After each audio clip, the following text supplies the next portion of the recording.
শিক্ষার্থীরা তোমাদেরকে শুভেচ্ছা জানাই। করোনাকালীন এই মুহূর্তে তোমরা নিশ্চয়ই বাড়িতে আছো, আর বাইরে যখন বেরোবে অতি প্রয়োজনে মাস্ক পরে বেরো, আর সবসময় ঘরে থাকো। Stay at home, don't go out without mask, without wearing mask. Everybody, thank you if you follow my class. আজকে আমি তোমাদের যে পাঠ দিব সে পাঠটা হচ্ছে ক্লাস 9 ইংরেজি দ্বিতীয় পত্র থেকে দিব। আমাদের আজকের পাঠ রাইট ফর্ম অফ ভার্ব। শিক্ষার্থী বন্ধুরা, রাইট ফর্ম অফ ভার্ব এই বিষয়ে তোমাদের যে বিষয়টিকে বিশেষভাবে খেয়াল করতে হবে সে বিষয়টি হলো, প্রথমে টেন্স সম্পর্কে তোমার আইডিয়াটা পরিষ্কার থাকতে হবে। এরপরে তোমার নাম্বার সম্পর্কে জ্ঞান থাকতে হবে, অথবা ভার্ব সম্পর্কে তোমার জ্ঞান থাকতে হবে। নিশ্চয়ই তোমরা ইতিপূর্বে জেনেছো পার্টস অফ স্পিচ সম্পর্কে তোমাদের আইডিয়া ভালো থাকার কথা। পার্টস অফ স্পিচের একটি বিশেষ অংশ হচ্ছে ভার্ব। আমরা সে ভার্বের উপরই আজকের আমাদের আলোচনা। এ বিষয়ে আমি 3টি সেন্টেন্স লিখব। ব্যাপারটি খেয়াল করলে বুঝতে পারবে যে টেন্স এবং নাম্বার ভার্বের অবস্থান রাইট ফর্ম অফ ভার্বে কতটুকু রয়েছে তা পরিষ্কার করব। যেমন he has do the work. Next, I eat reading a book.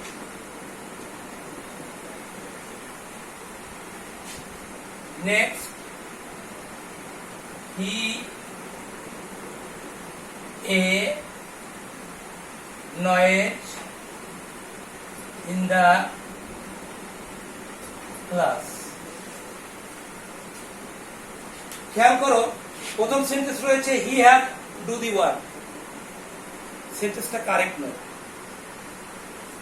সমস্যা হলো এখানে ভার্বের টেন্স অনুযায়ী ভার্ব সঠিকভাবে নেই। দ্বিতীয় sentence I is reading a book, এখানে পার্সন অনুযায়ী ভার্ব ঠিক মতো বসে নাই। তৃতীয় sentence he a noise in the class, এই সেন্টেন্সটা পুরোপুরিভাবে ভার্ব নেই। যদি সেন্টেন্সে পুরোপুরিভাবে ভার্ব না থাকে তাহলে সেন্টেন্সটি আর শুদ্ধ হচ্ছে না। উপরের দুটি সেন্টেন্সে ভার্ব থাকলেও সঠিকভাবে ভার্বটি এখানে নেই। না থাকার কারণে এই 3টি সেন্টেন্সই টেন্স, নাম্বার এবং ভার্ব এই 3টা বিষয়ের সমস্যায় জড়িত, যার কারণে এই 3টি সেন্টেন্স হচ্ছে। শিক্ষার্থীরা, তাহলে আমরা দেখলাম টেন্স, নাম্বার, ভার্ব এর উপর ভিত্তি করে আমাদের রাইট ফর্ম অফ ভার্ব অর্থাৎ ভার্বের সঠিক গঠন এর মধ্যে নিহিত রয়েছে। তো আশা করি তোমরা টেন্স, নাম্বার, ভার্ব এই বিষয়ে দুর্বলতা কাটিয়ে উঠবে এবং এই সাথে রাইট ফর্ম অফ ভার্বের আলোচনা করব, এর থেকে তোমরা উপকৃত হবে।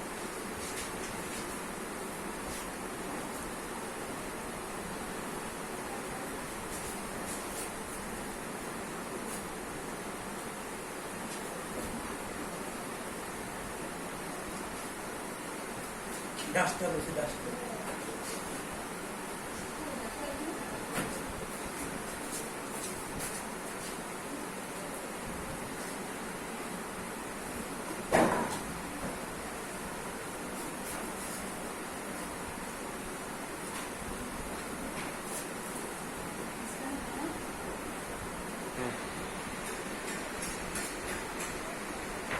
এ পর্যায়ে আমরা দেখলাম 3টি সেন্টেন্স লিখে টেন্স, নাম্বার, ভার্ব এর উপর ভিত্তি করে রাইট ফর্ম অফ ভার্ব অর্থাৎ ভার্বের সঠিক গঠন এর মধ্যে রয়েছে।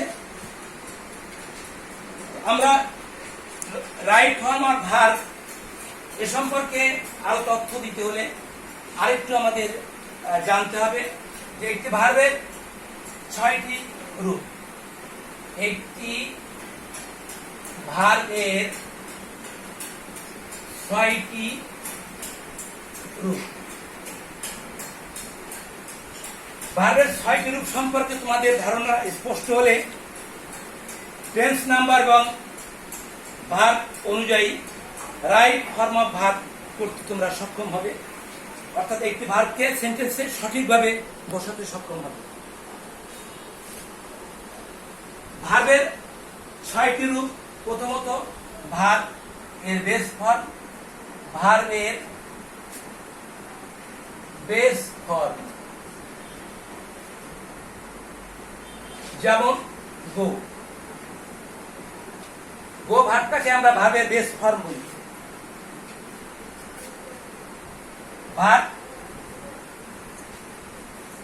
ভার্বের সাথে এস বাই এর যোগ। ভার্বের সিঙ্গুলার ফর্ম বলি এটাকে আমরা। সিঙ্গুলার ফর্ম যেমন প্লে থেকে প্লেস আসে। শিক্ষার্থী বন্ধুরা, এই ভার্বের সিঙ্গুলার ফর্ম আমরা যখন present indefinite tense subject third person singular number হয়, তখন সেক্ষেত্রে আমরা যে ভার্বটি ব্যবহার করি সে ভার্বটি হলো ভার্বের সিঙ্গুলার ফর্ম, অর্থাৎ ভার্বের সাথে এস বাই এস। নেক্সট পর্যায়ে রয়েছে ভার্বের পাস্ট ফর্ম। আমরা একটি সেন্টেন্স পাস্ট টেন্স যদি হয়, কোন ঘটনা পাস্ট টেন্স হলে অথবা কোন তথ্য উপাত্ত যদি অতীত বা পাস্ট টেন্সের হয়, তখন আমরা ভার্ব টু হিসাবে পাস্ট টেন্স ব্যবহার করি। এক্ষেত্রে এটাকে বলা হয় ভার্বের পাস্ট ফর্ম। অর্থাৎ হেল্প থেকে হেল্প আসছে, এটি হলো ভার্বের পাস্ট। নেক্সট ভার্বের থার্ড ফর্ম। ভার্বের থার্ড ফর্ম এটাকে বলা হয় ভার্বের past participle form. Participle form যেমন মেক থেকে মেক, মেক, মেক। এরপরে রয়েছে ভার্বের সাথে আইএনজি যোগ। এটাকে বলা হয় ভার্বের প্রেজেন্ট পার্টিসিপল ফর্ম যেমন দুই।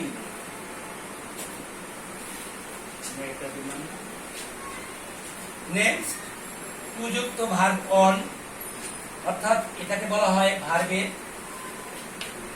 Infinitive form.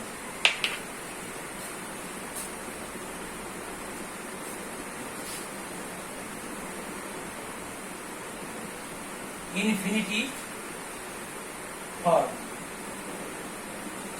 যেমন টু টাচ। তাহলে শিক্ষার্থীরা, আমরা এখানে দেখতে পেলাম একটি ভার্বের 6টি রূপ।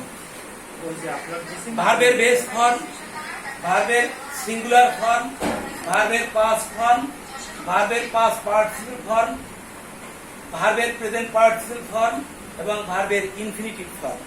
আমাদের এই কটি ফর্ম যদি জানা থাকে ঠিক মতো, তাহলে ভার্বের সঠিক গঠনটা আমরা একটা সেন্টেন্সে করতে পারি। সেন্টেন্সটা শুদ্ধ হবে এবং সুন্দর হবে, এবং তুমি যখন ইংরেজিতে কোনো এক্সপ্রেশন করতে যাবে তখন সেন্টেন্সটি কারেক্ট হবে। আশা করি তোমরা রাইট ফর্ম অফ ভার্ব সম্পর্কে প্রাথমিক জ্ঞানটু তোমরা লাভ করেছ। অর্থাৎ একটি ভার্বের 6টি রূপ থাকলেই কেবলমাত্র আমরা ভার্বকে সঠিকভাবে সঠিক স্থানে বসাতে পারি। তো আমরা একটি উদাহরণের মাধ্যমে ব্যাপারটি আরেকটু স্পষ্ট করব।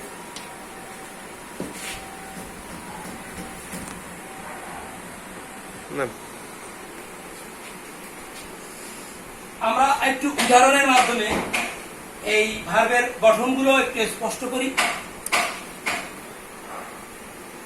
He likes to play cricket.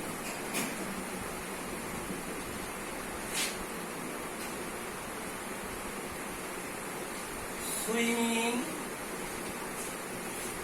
is a good exercise.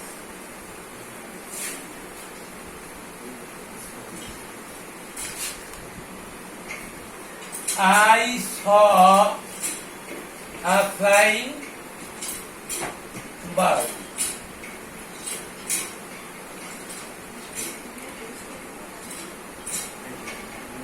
She has made a noise.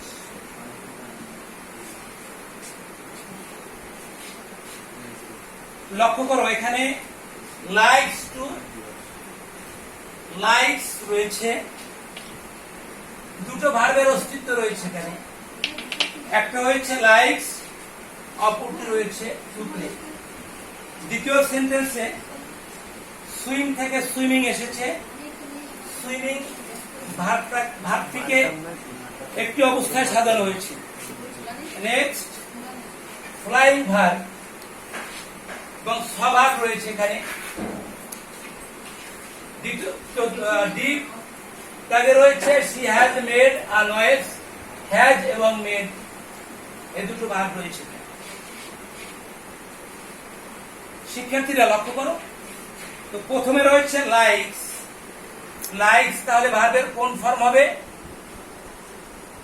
নিশ্চয়ই গঠন লেখার সময় তোমরা একটু লক্ষ্য করেছো, লাইকস ভার্বের present participle form, sorry present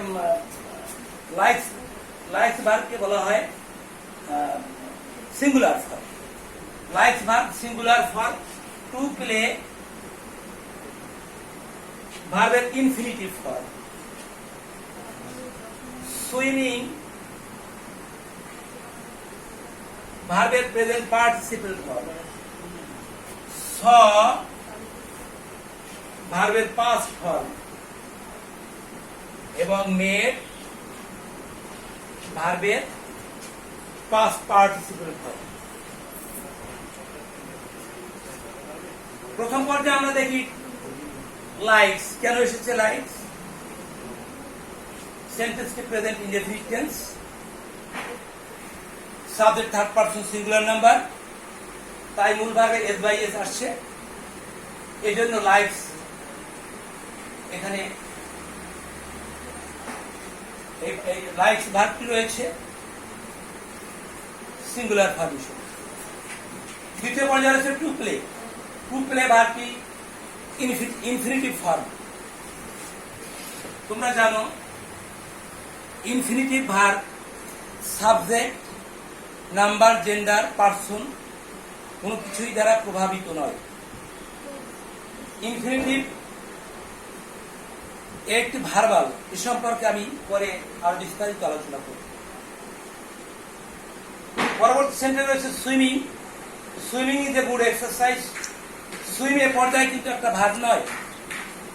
swim এ পর্যায়ে কিন্তু একটা ভার্ব নয়।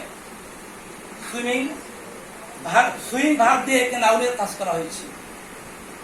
সুইমিং নাউনের কাজ করা হয়েছে, তাই এটা প্রেজেন্ট পার্টিসিপল।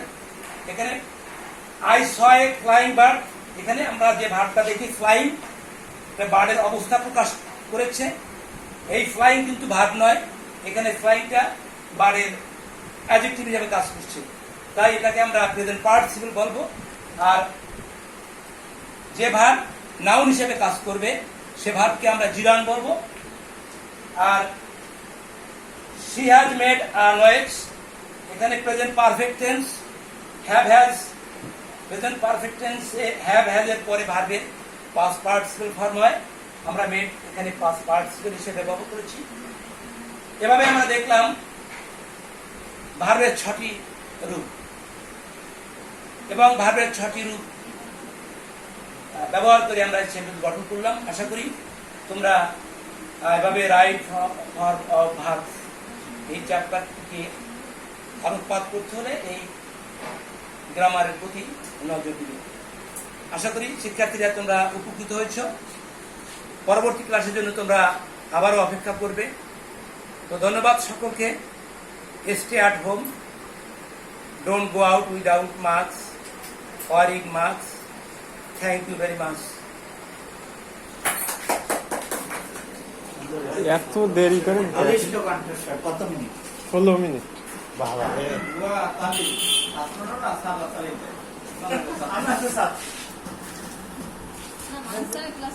কিন্তু আমার পাশের সিনারি গুলো ভালো লাগে।